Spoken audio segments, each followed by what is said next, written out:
Okay, thank you very much. Thank you for hosting this wonderful workshop. It's really been very, very interesting. So today I'm telling you about an algorithm for designing Grassmannian constellations.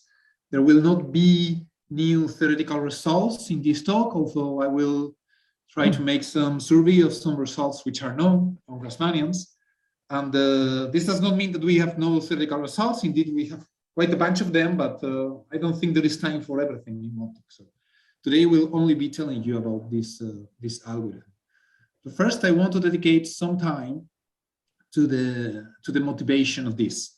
So maybe if some of you has already came into what it means for communication theory, the distribution of points, then the first part of the talk, you will probably already know it, and I won't say anything new. But otherwise, let me do this introduction, because I think it really contains few things which I found extremely interesting when I learned that from the engineers. So first, let me say this is a joint work with Diego Cuevas and Ignacio Santamaria. They are both from my university. They're engineers, and Big Tutor and Gunnar Peters, who are working for Huawei Technologies. Then, well, we are all involved in a project of research, and it presumably wants to improve the working of some types of communications. Now, this will be like a very, very short crash course on communications to begin with, which essentially means how can we model wireless communication. Then we will have an emitter and a receiver. Physically, I don't know how this works, but we don't need it. And a person who sends a signal or a sender is able to take a complex number, C, and essentially send it as a wave. Well, I think that a very, very easy way to think about that is think that you can write this like say mod of C e to the I phi, and then this essentially, this is the amplitude, and this is related to the period, and essentially you send a wave. Now something happens in the middle, and the receiver receives another wave, which corresponds to another complex number C hat. Now, what this is, how is this related to that? Now, there are essentially two kinds of effects that happen in the middle. One of them is due to purely physical things, and the most important one is the Doppler effect. Like a source is moving with respect to the receiver, then there will be some Doppler effect. And this means that C hat will be a linear modification of C, and this is a complex number. So this is like a physical, say, coming from the Doppler. Also, there are some other things apart of the Doppler, I think, that can intervene here. Now there is another part, which is the noise. And that can be big or can be small, and because of that, usually one thinks about that as a complex normal, then multiplied by 1 over rho square root, and rho is a measure of noise. So if rho is very big, the noise is very small. If rho is very small, the noise is very big. Now then, this person needs to be able to obtain back the original message, C. How can we do that, right? If only one signal is sent, it's quite difficult to think how this can be done.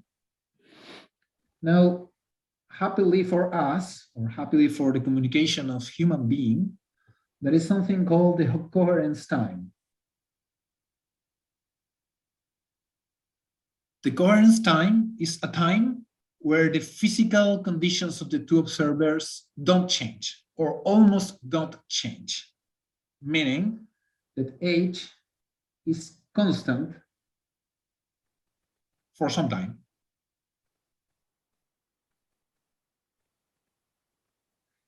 How long is that time depends on the application.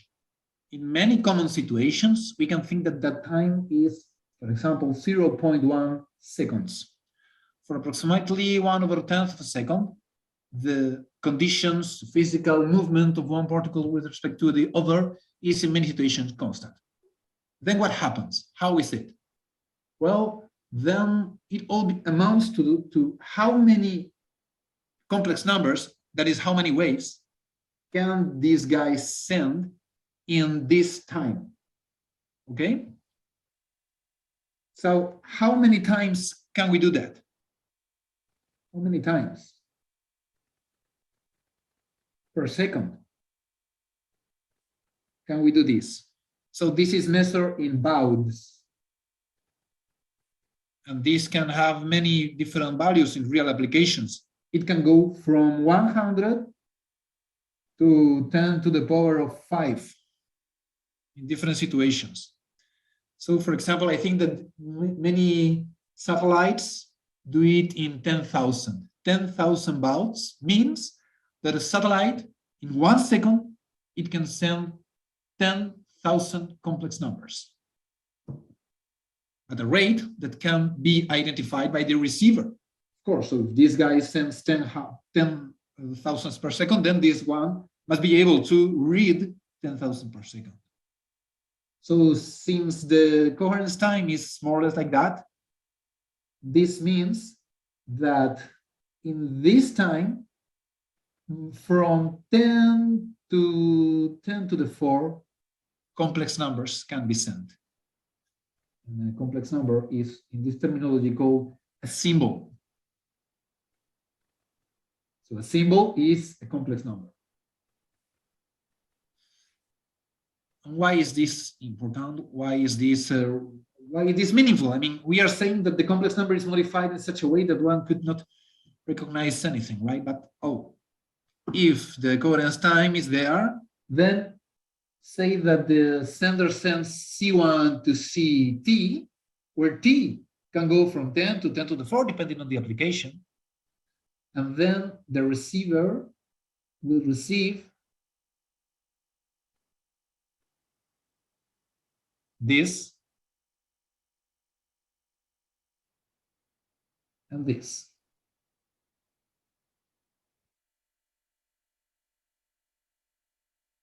So the noise is different. The noise is unpredictable. And the noise is hence changing from 1 millisecond to the next millisecond.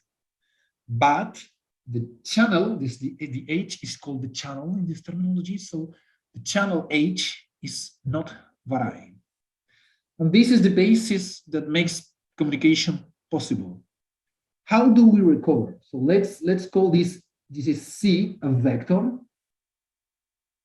And this is another vector. How do we recover C from C tilde? Well, there are two options. There are two ways to do this. Two ways to recover C from C tilde. First way is to guess H. This is called coherent communications. How do you guess H? Well, let's start assuming that the noise is quite small. That is, rho is very big. Then say that the very first symbols that you send, your first 10 complex numbers, always start the same way. For example, they start Dear Professor. They start Dear Professor, translated in complex numbers, and then the receiver knows that the first 10 symbols correspond to Dear Professor. That is to say, there are some predefined θ1 super 0 to θ, say, θ s super 0 that are always the same. And then,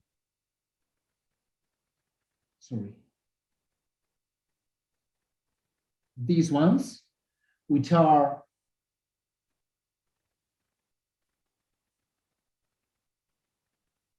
things where I don't write the noise, then this must be this, and hence from here, this is known because it's what you receive. These are known because it's what you know that the other one is going to send, and then you can recover H very easily, right? This is a this least square trivial computation. Of course, you can also guess what is h from the first equation, and then guess what is h from the other ones, and take the mean, for example. That would be equivalent to least square solving. Also, you can actually guess if you get very different values for these h's, maybe it means that you are not actually in the coherence time, or that the noise is very big. This is one way to do it. When people do this, they recover h, and once that h is recovered, then given h, given c like that, they get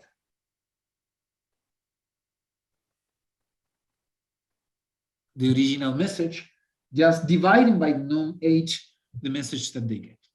Of course, if the noise is very big, then this will create trouble, right? Because when you divide by h in this formula, you get this part, but also you get a noise part. And if the noise is large, then you're in trouble. Yes, it's true. This is the way to do it.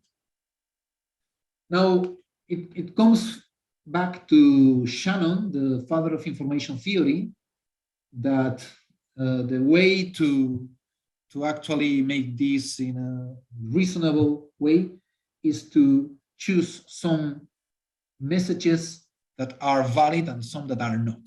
In the most simple state, say that you are going to send only one complex number, then you choose one of these four, and then the receiver, say if you send this one, the receiver will receive something which contains a random thing, could be this, and then it takes the message that is closer to what it gets. So say that the receiver receives this one, then he will say, okay, the original message was this one. So this just means making a discretization of the space of possible signals. So this is very well known, and actually is the basis of many studies related to packing in C to the power of D and so on. Okay, so this is one way to solve the thing. This is a direct application of packing in communications. It's funny because if you had to do this in C, well, you can do this with 4 points or with 100 points. Say, you would naturally put them in a hexagonal lattice, right? I mean, most of us would do that, but engineers don't do that.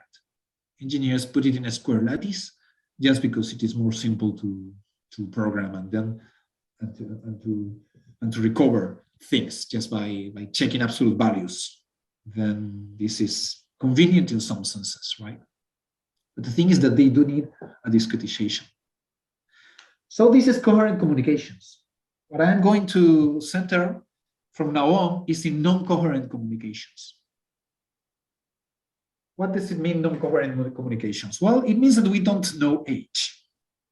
So let me very briefly write again. So we have, this is what is sent, and this is what is received.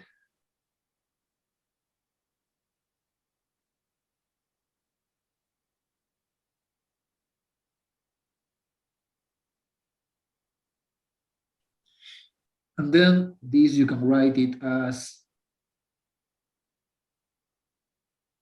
this, or this is a vector, this is a vector.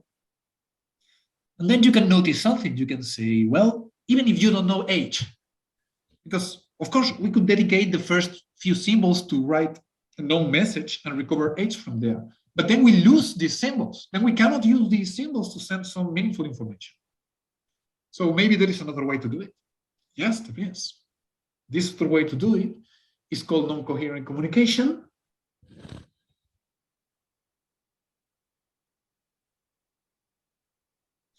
And this means we don't care about computing H, because what we notice is that if noise is small, then we only look at the projective class. So recall that H is just a number. So the projective class of the thing that you receive, if there is no noise, then is the projective class of the thing that you send. Now, why not codify information in points in the complex projective space and send them?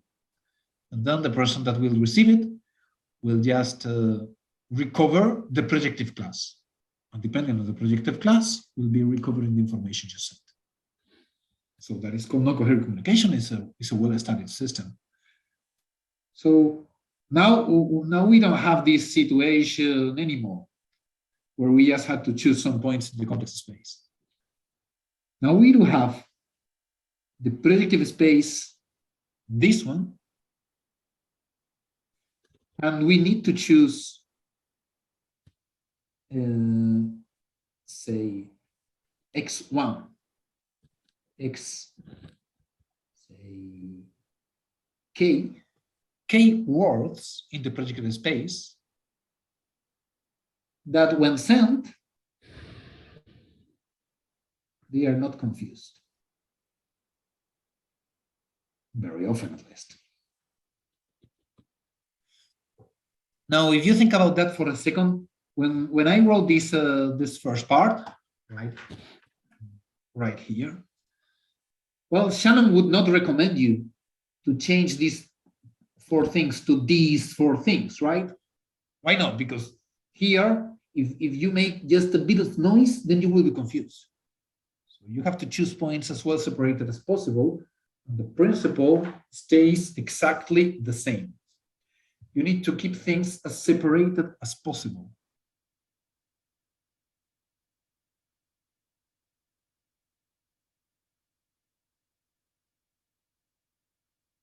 And this is a direct application of obtaining well-distributed points in the complex projective space for communication systems. So in the talk by Ryan Maske, for example, we saw several ways to choose, or some ways to choose points in the complex projective space. So here you have a direct application.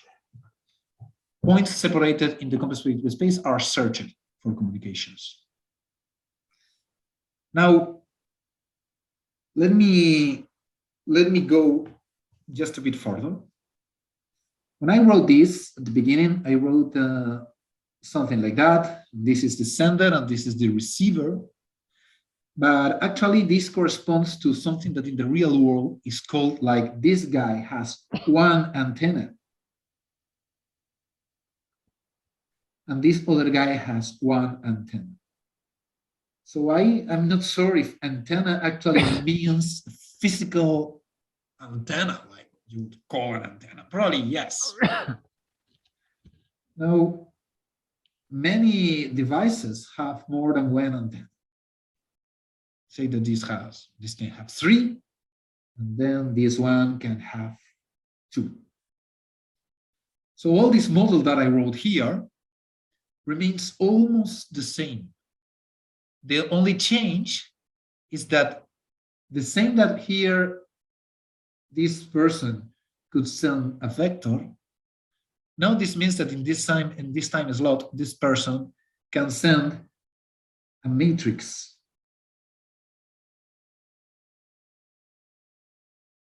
Where M is the number of antennas.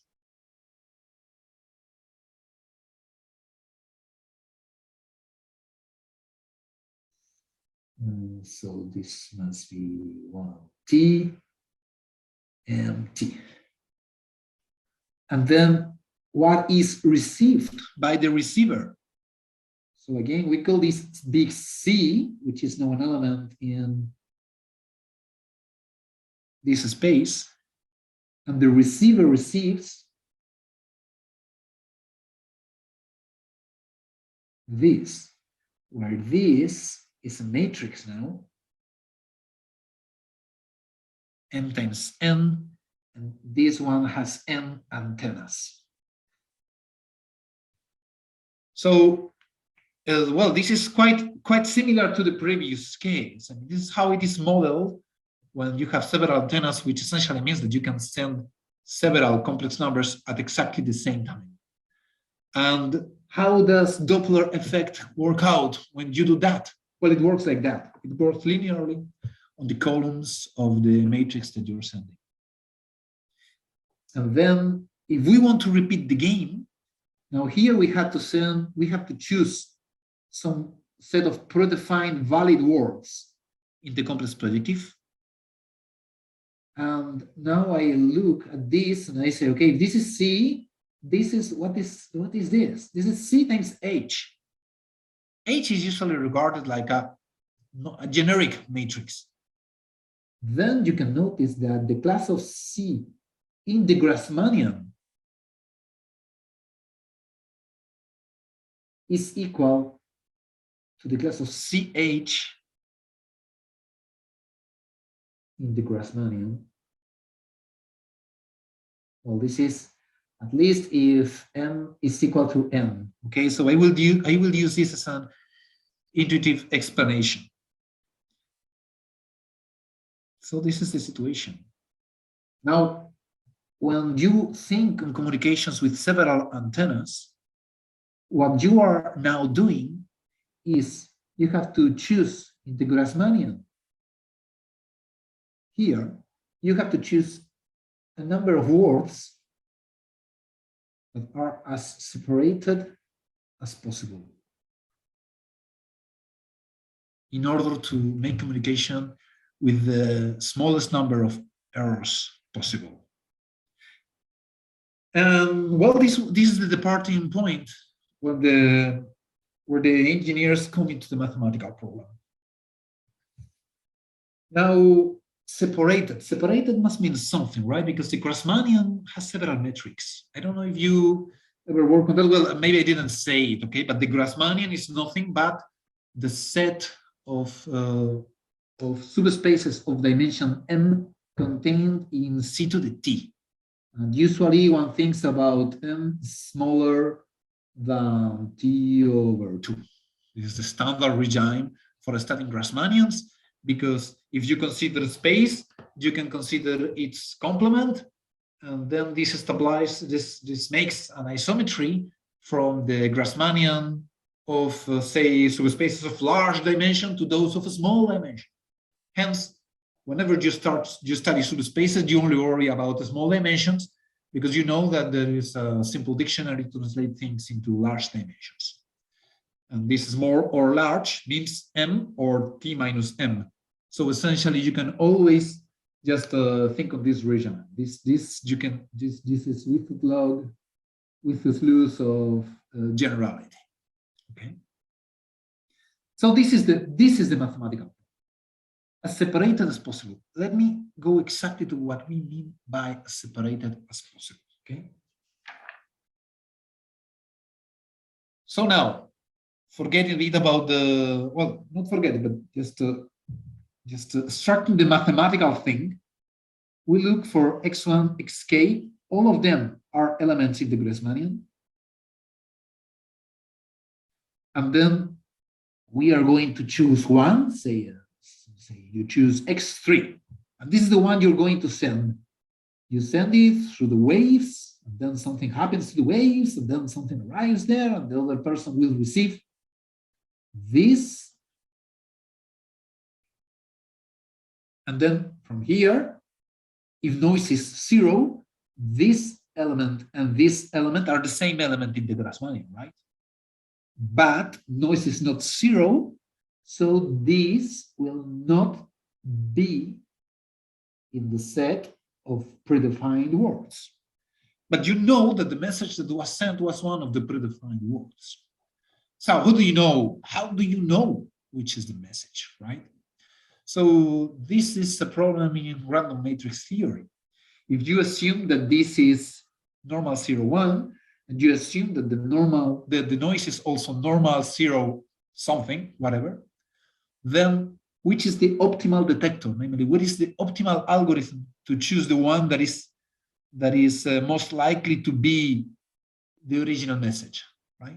So this is not trivial, but it's also not super complicated, and was solved by Hochwald and Marcetta, to my knowledge.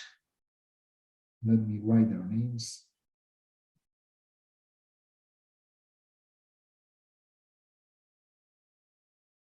They say, okay, upon recital of something, find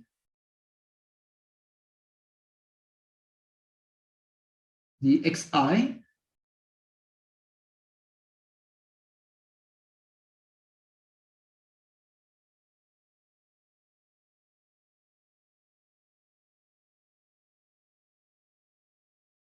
Find the xi that minimizes this chordal distance. That is the recipe of Hochwald and Marceta. More exactly, well, this has to be said with a bit of care. Let me write it between semicolons and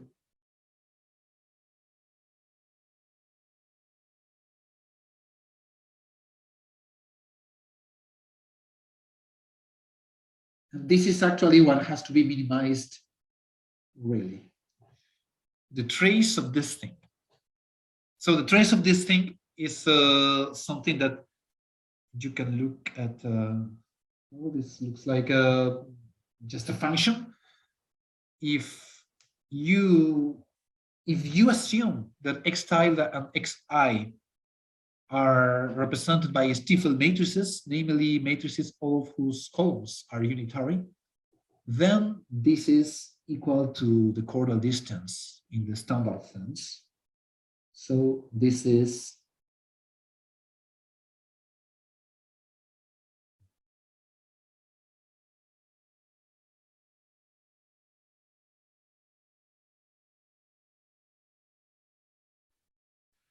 so let me do it like that.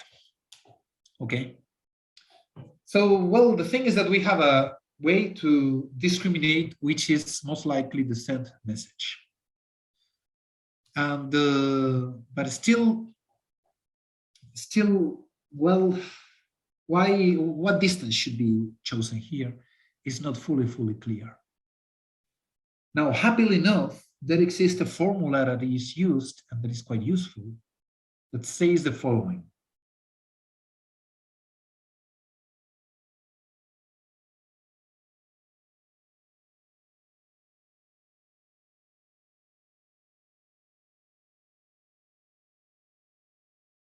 So imagine that you only choose two possible messages. There are only two messages that you can send.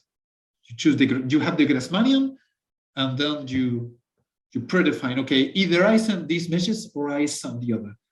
Then which ones should you use? Then you would say, okay, this clearly, you should choose them or something. Yes, it's true. But there is a precise formula for the probability of error.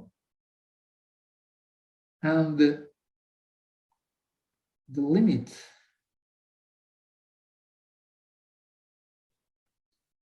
with rho going to 0, which is high noise, of that formula is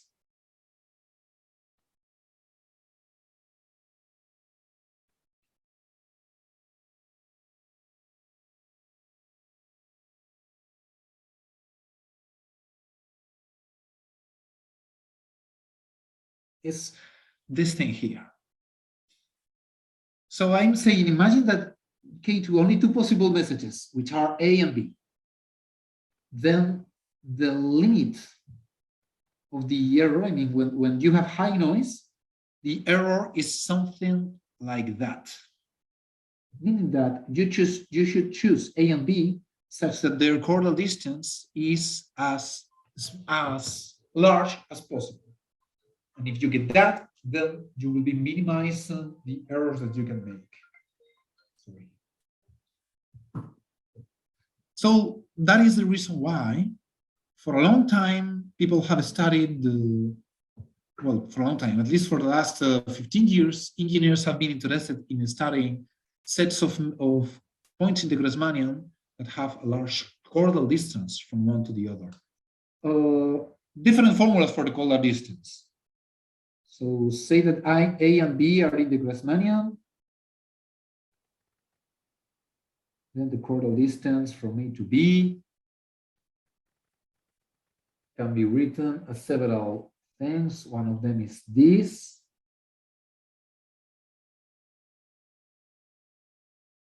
Which is probably the most easy to compute, actually. So this is what it is. And this is also equal to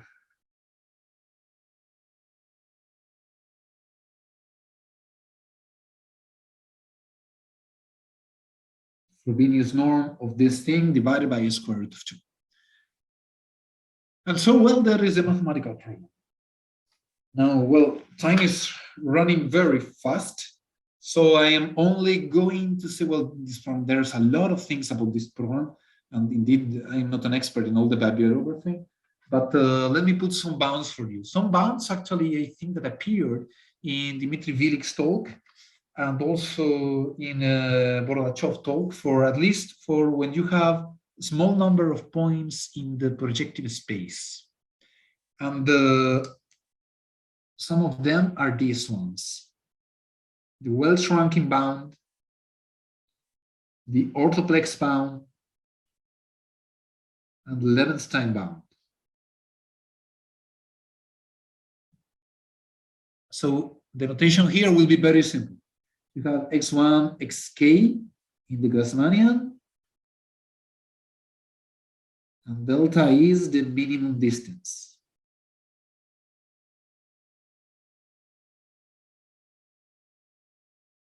So the Welch-Rankin bound says this thing.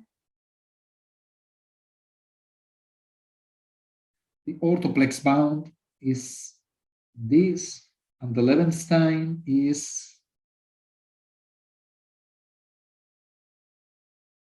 this one. Now, it's true that this terminology is not fully standard.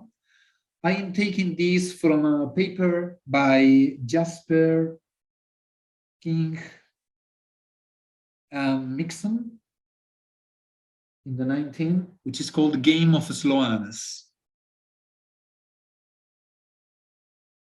So in different other papers, these bounds receive different other names, right? And how are these bounds obtained? Well, essentially, they are obtained from bounds in the sphere.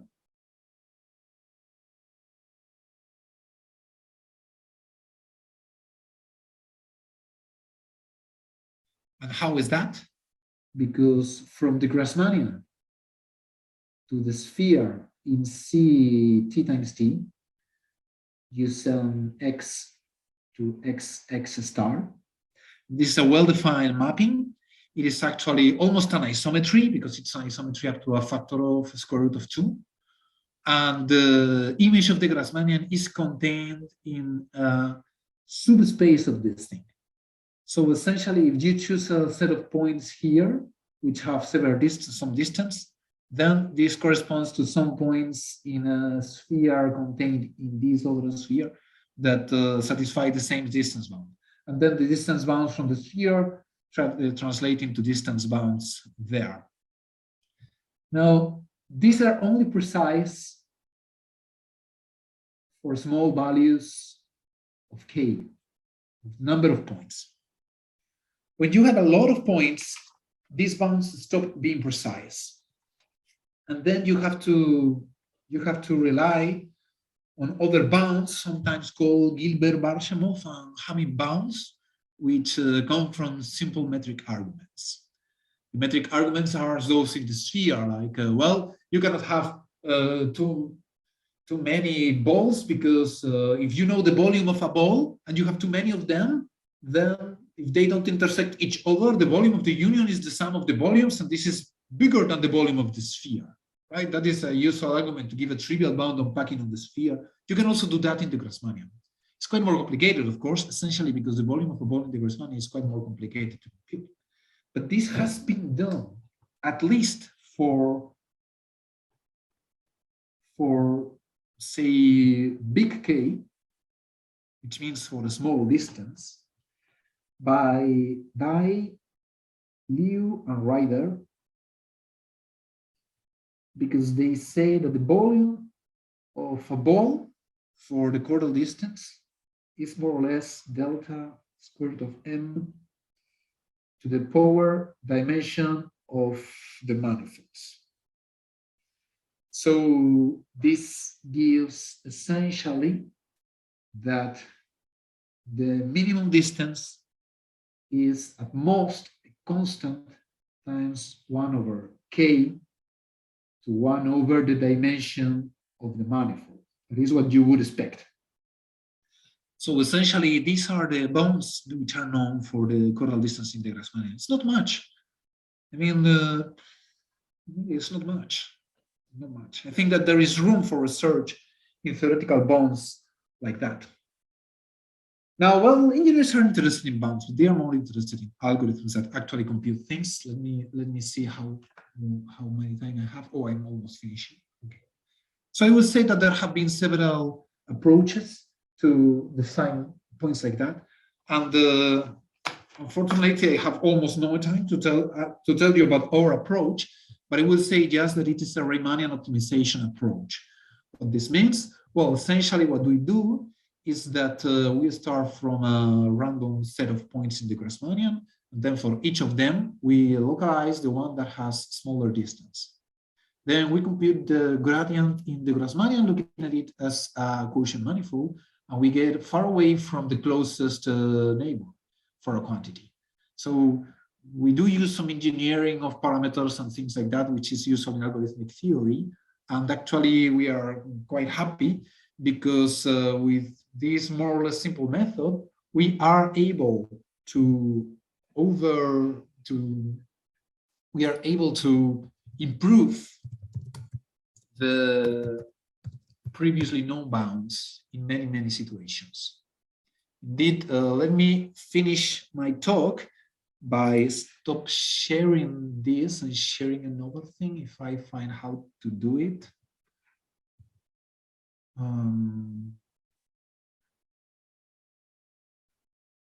Yes, so let me share with you another thing, which is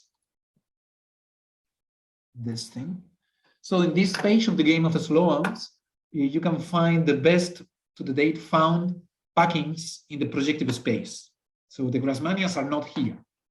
And well, this is a very, very nice set of computations that has been done by a number of people. Here at least in this case, in 85 points in the projective of C to F5, the people who got that are, some of them are in this meeting. So you can see Billy, Glassin, Mastre, Parka, and Blasiuk. And indeed, in all the cases where you see CID, this is where our method beated the previously known best bounds. Well, there are some of them here and there. And let me also, and with this I promise that I do finish, let me also show you some comparison with the ranking, etc. bounds. So this is an example with in the projective space where these bounds are more exact.